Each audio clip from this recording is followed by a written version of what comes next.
kita menghasilkan flutonil. Hormon flutonil ini kemudian mempengaruhi otak sehingga mereka terhalusinasi seakan-akan merasa ketemu Semacam Jibril lah, Tuhan semacam atau nyabu apapun. itu ya, Prof, semacam nyabu gitu. Mindset ininya Pak, mindset Nggak bisa, mindset berpikirnya ya di ini Pak. Jadi dari otak Iya besar benar. itu tadi, dari otak Jadi besar tadi itu betul. dari Itu namanya yang kelenjar dihantam Pak. pineal.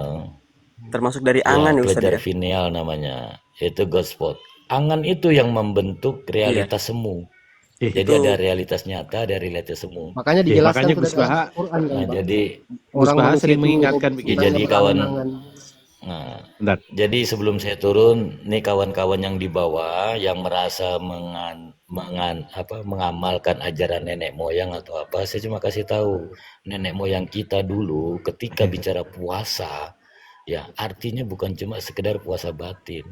Ya, mereka juga puasa tidak makan, tidak minum, tidak jima, bahkan lebih ekstrim. Iya Mereka Pak. puasa tidak bertemu dengan manusia. Waduh, Konsep betul Islam Pak. namanya tahannuj. Itulah, bahkan mereka itu bisa sehari semalam. Makanya mereka itu bisa puasa mutih, Tapa puasa geni itu weton, Ustadz. puasa apa. Kalau Ya, yang tidak ketemu orang itu betul, tapa geni itu namanya. betul. Nah, apakah itu bisa mempengaruhi kelenjar pineal dalam limbik di jantung kita yang namanya KOL, memperlembut? Bisa. Bisa. Apakah Bisa proses itu. kasaf bisa? Bisa. Jadi tasawuf atau sufi sebenarnya sesuatu yang ilmiah, bisa terjelaskan. Tidak ada di Al-Quran yang tidak ilmiah. Semua bisa Fenomena terjelaskan psikologis secara gitu ya, ilmiah. Prof. Semacam fenomena Ya, psikologis gitu. betul. Ada dua hal yang tidak bisa diilmiahkan. Satu, Allah. Yang kedua, ruh. Ruh hanya sedikit. Hanya itu. Yang lainnya itu akliyah, adinul akli. Cuma mungkin otak kita belum tahu atau belum pernah baca atau belum menyentuh. Kalau sudah tahu semuanya akliyah kok. Dan Quran itu yang paling akliyah dari Makanya semua bahasanya mungkin kitab-kitab lain yang buatan supra-rasional, manusia. bukan irasional, supra ya, Prof. Supra-rasional. Iya, nanti jatuhnya Ya itu ini menyangkut tadi apa yang disampaikan mistisisme. Prof FM terkait hayalan itu. Nah, Gus Baha juga sering mengingatkan bahwa ya, di dalam zikir itu dia ada hayalan. Dia menciptakan hayalan di dalam zikir itu. Dan zikir itu kan mengingat itu akhirnya menciptakan hayalan.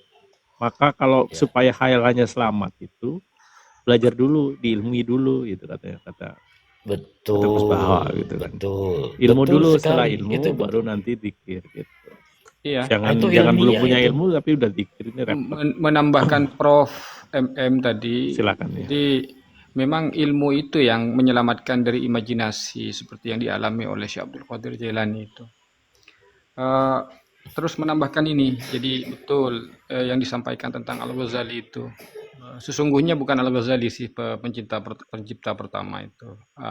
Umum khawasul khawas itu.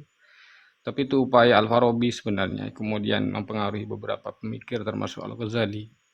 Nah, sesungguhnya Al-Ghazali berbicara tentang puasa khusus itu bukan dalam rangka mengurangi sesungguhnya, tapi ingin menambah. Tetapi fenomenanya di tengah masyarakat, pemahaman tentang khawasul khawas itu menjadi mengurangi, menjadi reduksi. Sesungguhnya kan menambah dari Itu Jadi puasa yang membagi-bagi sifatnya gitu fisik, ya.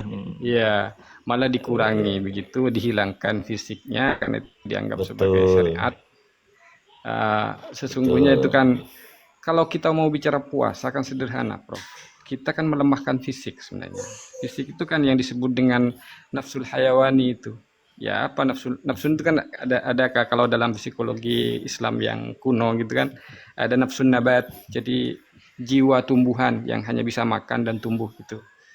Dan kemudian ada nafsul hayawan, ada jiwa hewan yang selain makan, minum, kawin, bergerak juga, muharrikah gitu ya.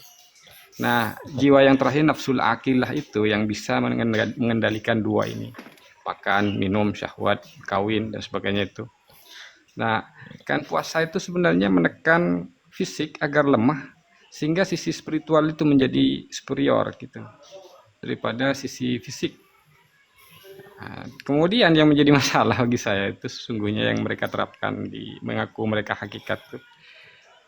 Jadi puasa tidak makan, tidak minum, dan tidak berhubungan suami istri, itu kan sebenarnya ingin melemahkan fisik agar spiritualitas kita, jiwa itu menguat gitu kan.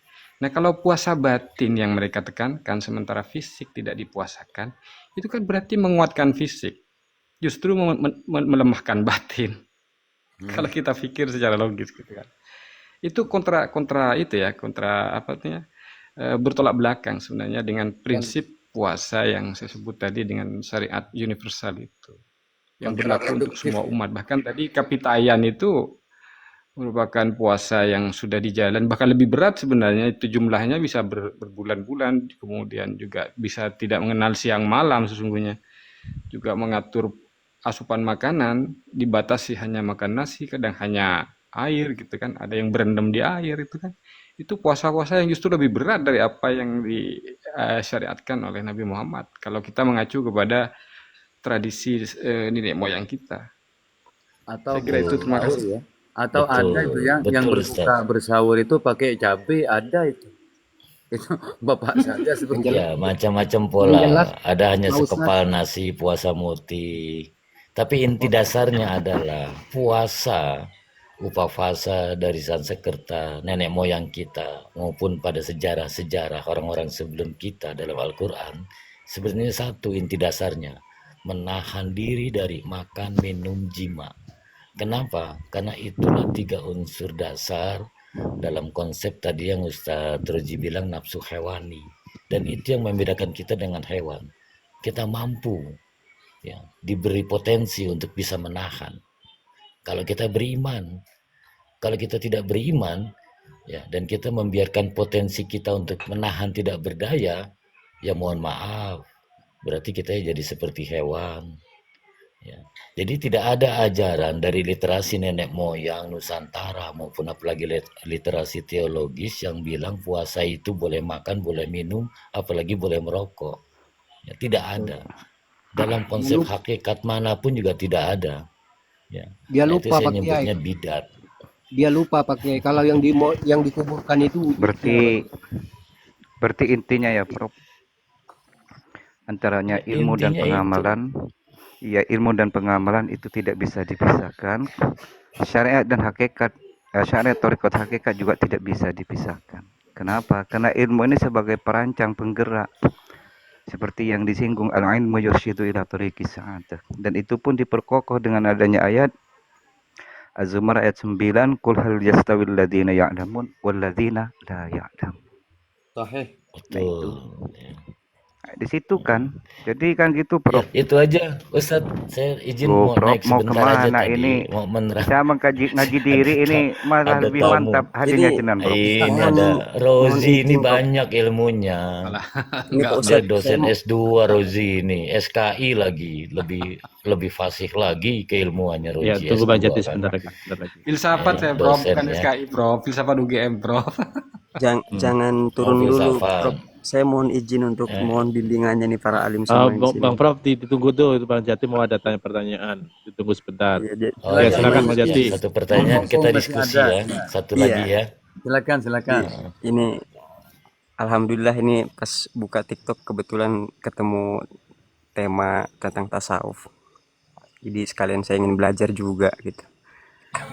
Dari pengalaman pribadi saya, Prof, nyampe saat ini tuh saya masih mencari mursyid, mencari orang arif billah gitu untuk membimbing saya sebenarnya. Cuman karena mungkin kebutuhan ekonomi, keluarga, dan kondisi saya jadi mungkin belum bisa. Jadi ya kadang ada datang dalam mimpi, kadang lagi tafakur, lagi duduk itu seolah-olah ada yang bimbing. Jadi pengalaman hidup saya itu, saya pernah mondok, Prof, Ustadz pada yang ada di sini itu saya pernah mondok pesantren, dan yang mengenai tasawuf saya belum paham sekali kan. Waktu dasar mondok dari sekolah dasar itu sampai SMA sampai kuliah itu saya belum paham, dan saya tidak tertarik tentang tasawuf itu, saya tidak tertarik. Tapi dulu namanya di santri di pondok itu seneng dengan istilah yang namanya tirakat gitu kan, yang mutih, yang rawat, dan itu udah saya alami gitu. Yang mutih 41 hari, terus ngerawat selama 3 tahun, baca Dalail Hairat, itu dari sekian santri yang alhamdulillah yang lulus sampai 3 tahun itu dari berapa puluh santri ada 9 santri, dan kiai saya pun nasihatin kami gitu, dan kami dulu saking cintanya dengan itu